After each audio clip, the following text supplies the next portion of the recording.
ရှေးရခင်ကလေးဟာသိပ္ပံပညာရှင်တွေကတရိษံတွေမှာရေကြောက်ယောဂဖြစ်ပွားတဲ့တာရကကိုတွေ့ရှိခဲ့ကြပါတယ်။ဒီယောဂကတရိษံတွေကိုရေမြင့်ရုံနဲ့တင်ယူသွတ်သွားစေတဲ့အခြေအနေမျိုးဖြစ်ပြီး48နာရီအတွင်းကုသမှုမခံယူရင်တော့ပျောက်ကင်းအောင်မကုသနိုင်တော့ပါဘူး။ဒီနေ့ကမှတော့ရေကြောက်ယောဂဆိုတာခွေးယူပြန်ယောဂရဲ့လက္ခဏာတစ်ခုအဖြစ်သိထားကြပါတယ်။ဟာဝိုင်ယီကျိုရဲ့ညနေတကောင်ရဲ့အချိန်မှာတော့တရိษံစေကုဆရာဝန်.ကနေမကောင်းဖြစ်နေပုံရတဲ့ဘန်းလို့နာမည်ရတဲ့ချင်ပန်းစီမြောက်ဝင်ကိုတွားရောက်ပြီးတော့စစ်ဆေးပါတယ်။ဒေါကဘန်အတွက်ထိုးဆေးပြင်ဆင်နေတော့မှလှည့်ကြည့်လိုက်တဲ့အခါချင်ပန်စီကပြုတ်နေပါတယ်။ခြံထဲကနေဟောက်တန်ကြားရတာကြောင့်သူ့အနီးကပ်သွားကြည့်ပြီးတော့ဒေါကဘန်ကိုအယုံလေးပေးပြီးတော့ချောဖို့စူးစမ်းပေမဲ့ချင်ပန်စီကသူ့လက်ကဝစ်ကိုဆွဲယူပြီးခြံထဲကိုဆွဲသွင်းကတိုက်ခိုက်ပါတော့တယ်။ဘန်ကဒေါကရဲ့မျက်နှာအရေးကိုတဖြည်းဖြည်းချင်းခွာထုတ်ပြလိုက်ပါတယ်။သတင်းစာတွေထဲမှာတော့ဘန်ကိုငငယ်လေးကလေးကပြသထားပြီးချင်ပန်စီတွေဘလောက်အထိညံကောင်းတလဲဆိုရဲလေးလာမှုမှာသူကအစိပ်ပိုင်းတစ်ခုဖြစ်ခဲ့ပါတယ်။ဘန်ကလက်တင်ဂီတာပြစကလုံးတွေ300ထိတင်ယူနိုင်ခဲ့တာကြောင့်လူတိုင်းကိုအံ့အားသင့်စေခဲ့သူပါ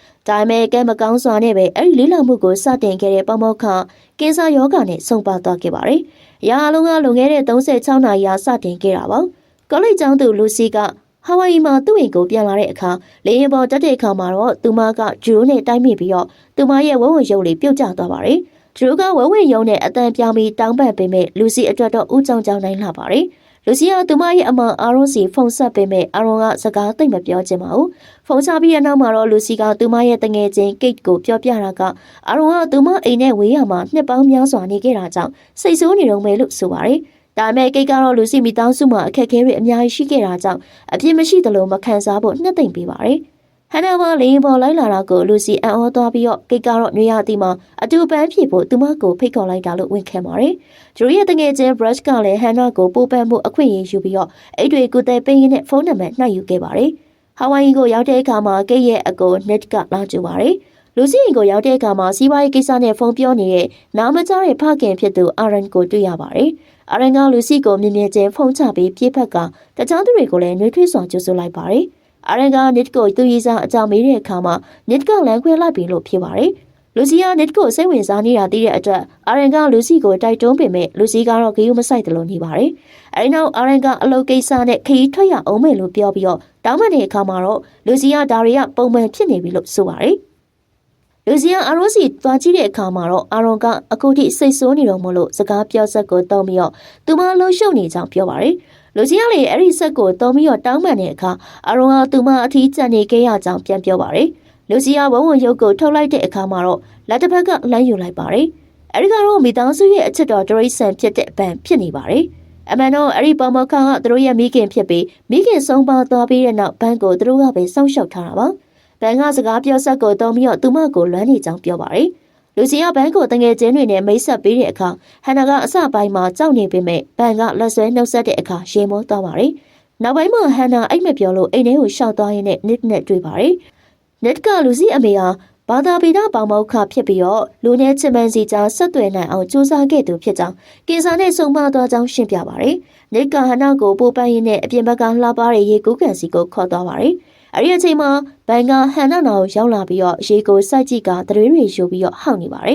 ။ဟန်နာသူ့နာမည်ကိုခေါ်ပြီးတော့လက်ကိုပုတ်ပေးလိုက်တဲ့အခါမှာဘန်ကရုတ်တရက်ဟန်နာလက်ကဝစ်ကိုအတင်းအဓမ္မဆွဲညှစ်လိုက်တာကြောင့်ဟန်နာနာချင်းစွာအဟင်းမိပါတယ်။စမ်းကြည့်တဲ့ခေါင်းလုံးတန်ကြားလိုက်ရတော့မှဘန်ကလက်ကိုလှုပ်ပေးလိုက်ပါတယ်။အာရန်ကဝစီမော့ပြီးတော့ဘန်ကိုထိန်းလိုက်တာပါ။အာရန်ကဘန်ဟာသစိမ်းတွေနဲ့ဆိုရင်တော့ထူးထူးခြားခြားဖြစ်တဲ့ကြောင်းဖုန်းထဲမှာစာရေးပြီးတော့ရှင်းပြပါတယ်။အာရန်ကဘန်ကိုခြံထဲကိုပြန်ခေါ်သွားတဲ့အခါမှာမြေပြင်ပေါ်မှာတင်နေတဲ့မွေပါတကောင်ကိုတွေ့ပြီးတော့အံ့ဩသွားပါတယ်။အာရန်ကဘန်ကိုအနီးကစစ်ဆေးကြည့်တဲ့အခါမှာတော့မွေပါကဘန်ကိုကြိုက်ထားတာတွေ့ရတာကြောင့်ဘန်ကိုခြံထဲမှာပဲခဏပိတ်ထားဖို့ဆုံးဖြတ်လိုက်ပါတယ်။နောက်တနေ့မနက်မှာအာရန်ကသမီးတွေကိုမွေပါအလောင်းပြပြီးဘန်ကိုခြံထဲကမထွက်ခိုင်းဖို့မှာကြပါတယ်။သူကမွေးပေါင်းအလောင်းကိုစစ်ဆေးဖို့အတွက်ပို့ထားပေမဲ့ဒေါတ်ကိုလည်းဘန်အတွက်ဆေးလာချိုးဖို့ခေါ်ထားမယ်လို့ပြောပြီးတော့ခရီးထွက်သွားပါတယ်။တနေ့လုံးတငယ်ချင်းတဆူရေကူးကံမှာပျော်ပါနေကြပြီးညနေပိုင်းမှာလူစီကဟန်နာနဲ့နစ်ကိုကြည့်နေတာကိုသတိထားမိဖို့မနာလိုဖြစ်ကဟန်နာကိုဘရက်ဒီစီဖုန်းဆက်ဖို့စိန်ခေါ်ပါတယ်။လူစီကဘရက်ဒီစီကိုဖုန်းဆက်ပြီးအတန်ချန်ထားခဲ့ပါတယ်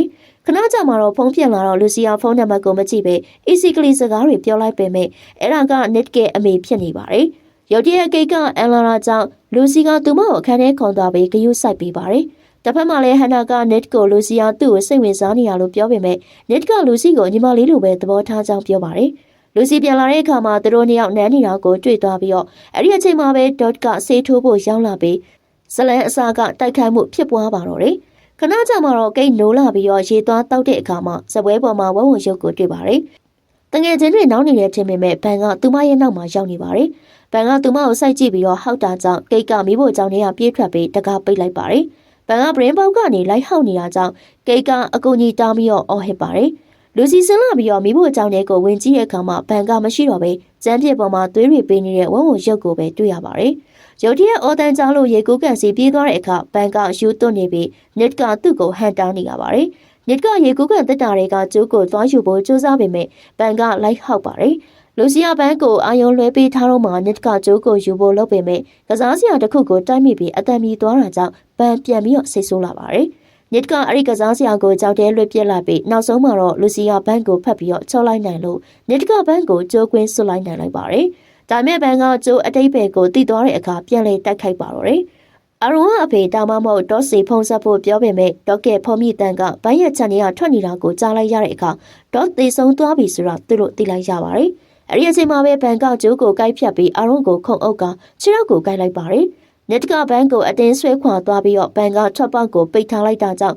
အလုံးရေကူးကနေကိုခုန်ချလိုက်ကြပါတယ်။ဘန်ကရေမကူတက်တာကြောင့်သူတို့ရေထဲမှာခဏဘေးကင်းသွားပါတယ်။ဒါပေမဲ့သူတို့ကပိတ်မိနေပါပြီ။အကူကြီးတောင်းပေမဲ့တော်ရဲကအိမ်မို့လို့ဘယ်သူမှမကြားရပါဘူး။ရုတ်တရက်ဘန်ကရေကူးကန်ရဲ့တခြားတစ်ဖက်ကိုခုန်ကူးလိုက်ပါတယ်။နစ်ကဘန်ကိုကြောက်ထဲတွန်းချဖို့ကြိုးစားပေမဲ့ဘန်ကနစ်ကိုပြန်ဆွဲချလိုက်တာကြောင့်နစ်ကကြောက်ဆောင်နေနဲ့ရိုက်မိပြီးတော့နေရာမှာတင်သေဆုံးသွားပါတယ်။